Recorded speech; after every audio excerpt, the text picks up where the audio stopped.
Ted has kindly agreed to go first, and the question that I'm asking all of our panelists today is, tell us a little bit about your professional and educational background, and then what you see as the challenges facing healthcare and the barriers to solving those challenges.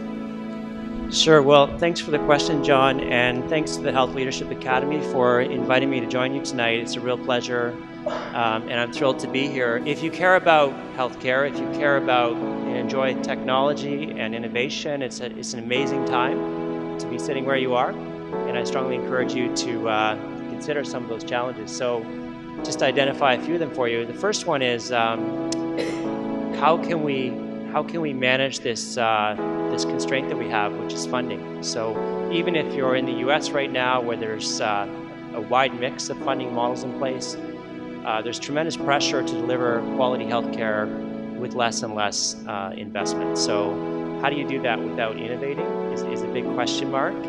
And the good news is, though, we've never been more globally connected, and we've never had more access to innovative technologies. So really, the challenge goes back to all of us in terms of how we can work together, and this competition is a perfect example of how we can start to build that into our DNA.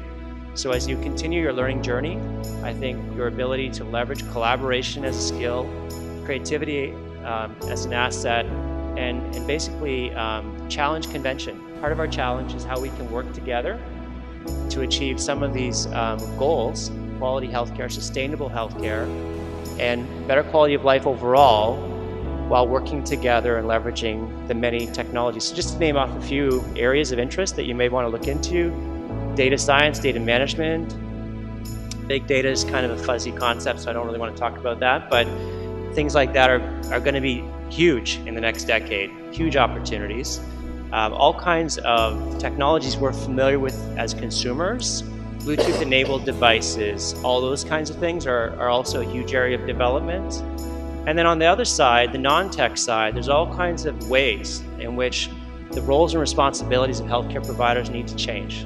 And your generation is the generation that's going to help us find our way and learn how we can work together more effectively without getting into all these turf wars between practice areas. So no shortage of opportunities and no shortage of talent in the room. So I'm really encouraged by what I'm seeing here tonight.